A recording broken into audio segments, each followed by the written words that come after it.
अस्सलामुअलैकुम वरहमतुल्लाहि वबरकातुहू। नाज़रीन, अज असी अपनी किचन दे विच तैयार कर रहे हैं चिकन छोले। चिकन छोले तैयार करने वास्ते सानू किन्ना चीज़ां दी जरूरत होएगी, आओ असी तुहानू दसने आं।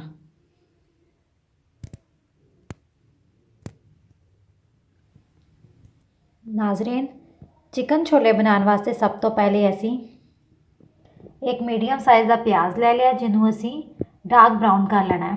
ठंडे आयल दे विच इनू फ्राई करना है। तेल गरम नहीं करना, बर्तन दे विच तेल पाना है तो ਉਹਦੇ ਵਿੱਚ प्याज शामिल करके ते हल्की आग ते इनू फ्राई करते जाना है। जो डार्क ब्राउन हो जाएंगे तो इन्होंने निकाल लेना। एक अद्धा असी टमाटर लिया, एक खाने का चम्मच असी पीसिया होया सुक्का धनिया ले लिया, एक चम्मच ही असी लाल मिर्चां का पाउडर ले लिया, अद्धा खाने का चम्मच जिहड़ा असी हल्दी का ले लिया ते हसबे ज़रूरत असी नमक ले लिया। इन्हां सारियां चीज़ां नूं असी थोड़े जे पानी दे नाल ग्राइंड कर लेना है। अगर तुसी पानी नहीं शामिल करना चाहते तो वैसे इन्हां चीज़ां नूं मिक्स करके पीस लो। उसके बाद असी हसबे ज़रूरत तेल ले लेना है। यह वही तेल है जिहदे विच पहले असी प्याज़ां नूं फ्राई किया है। प्याज निकाल लेने तो यही तेल असी इस्तेमाल करांगे। ये बाद 2 खाने के चम्मच असी लसन ते अदरक पीस के ले लिया तो थोड़ा जिहा सानूं लीमू का रस चाहिए होएगा। 1 लीमू का तकरीबन रस है तो अद्धा किलो चिकन होएगा तो 1 कप चने, सफ़ेद चने जिन्होंने असी रात को भिगो दिता सी ते सुबह ये थोड़ा जहा नमक शामिल करके तो इनू पानी नाल उबाल लिया है। नाज़रीन, एक बर्तन लैके आयल नू गर्म कर लांगे।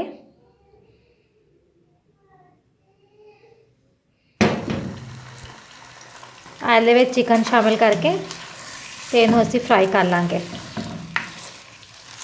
हल्का हल्का गोल्डन फ्राई होने तक इनू फ्राई कर लांगे।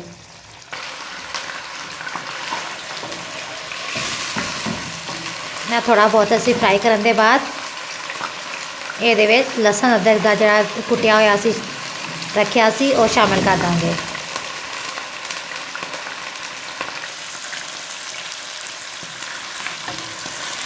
लसन अदरक शामिल करने के बाद इनू असी इस तरीके नाल भुन लांगे।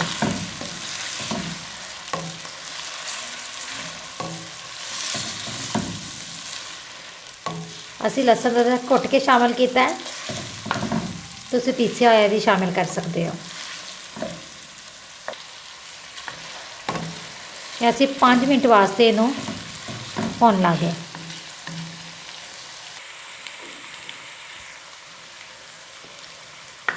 पाँच मिनट भुनन के बाद हम असी ये जो मसाला सा मिक्स करके रखा सी, पीस के रखा सी, वो शामिल कर देंगे।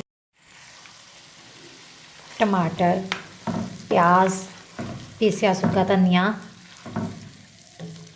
नमक, मिर्च, हल्दी, सारिया चीज़ों जिन्होंने असी पीसिया सी, ब्राउन किए हुए प्याज भी शामिल किए सी विच। ये उस मसाले नाल इनू अच्छे तरीके नाल चिकन नूं भुन लांगे जो तक आयल निकल नहीं आता। गोश्त नूं भुनन के बाद इस टाइम वेख लेना है साढ़ा गोश्त जिहड़ा है कितना गलन वाला रहिंदा है। उहदे हिसाब नाल पानी शामिल करके तो गोश्त नूं अच्छे तरीके नाल असीं गला लेना है।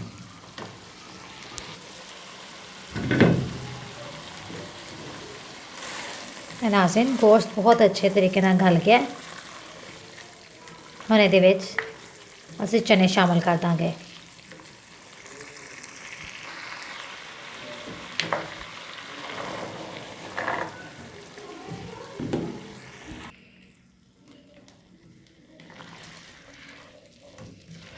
अच्छे तरीके नाल चनियां नूं एक दफ़ा भुन लांगे।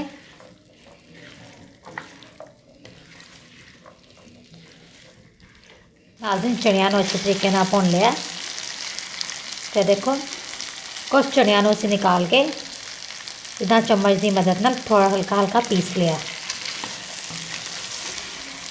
ताकि चने अच्छे तरीके नाल मिक्स हो जाए।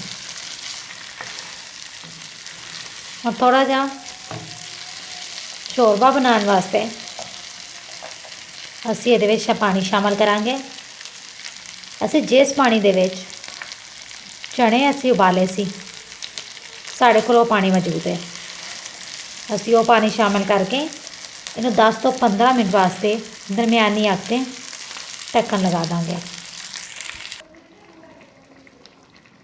ਨਾਜ਼ਰੀਨ, ਇਹਦੇ ਵਿੱਚ ਥੋੜ੍ਹੀ ਜਿਹੀ ਅਸੀਂ ਕਾਲੀ ਮਿਰਚ ਸ਼ਾਮਿਲ ਕੀਤੀ ਹੈ, ਜੇ ਤੁਹਾਨੂੰ ਪਹਿਲਾਂ ਦੱਸਣਾ ਯਾਦ ਨਹੀਂ ਰਿਹਾ। ਥੋੜ੍ਹਾ ਜਿਹਾ ਹਰਾ ਧਨੀਆ, थोड़ी जी अदरक,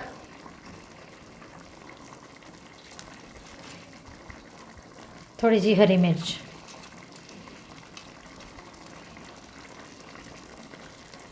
अच्छे तरीके नाल मिक्स करने के बाद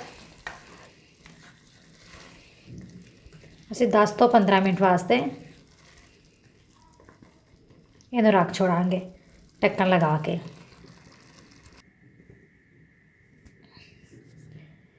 हुण साडा सालन तकरीबन बिल्कुल तैयार है।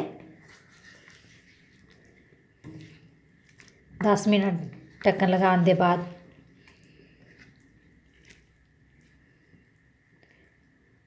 हुण असीं बिल्कुल दम वाली अग ते इनू 5 मिनट वास्ते छोड़ देंगे ढक्कन लगा के, ताकि इसदा अच्छे तरीके नाल जिहड़ा आयल है वो उत्ते आ जाए। ਜਿਹੜਾ ਸਾਡੇ ਕੋਲ ਨਿੰਮੂ ਦਾ ਰਸ ਮੌਜੂਦ ਹੈ ਅਸੀਂ ਉਹ ਵੀ ਇਹਦੇ ਵਿੱਚ ਸ਼ਾਮਿਲ ਕਰ ਦਾਂਗੇ ਤੇ ਇਹਨੂੰ ਹੁਣ 5 ਮਿੰਟ ਵਾਸਤੇ ਅਸੀਂ ਦਮ ਵਾਲੀ ਅੱਗ ਤੇ ਢੱਕਣ ਲਗਾ ਕੇ ਰੱਖ ਦਾਂਗੇ, ਤਾਂ ਕਿ ਅੱਛੇ ਤਰੀਕੇ ਨਾਲ ਜਿਹੜਾ ਇਹਦੇ ਵਿੱਚ ਆਇਲ ਹੈ ਉਹ ਉੱਤੇ ਆ ਜਾਏ।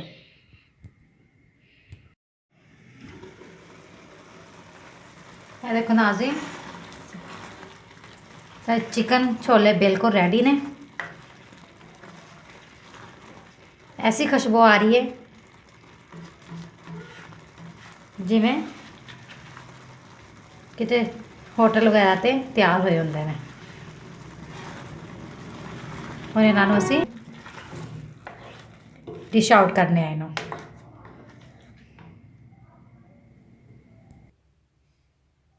है नाज़रीन, चिकन छोले बिल्कुल रेडी ने, बहुत मज़ेदार रेसिपी दे नाल। इस रेसिपी दे नाल सानू इजाज़त दवो। अपनी दुआवां च याद रखियो। अल्लाह हाफिज़।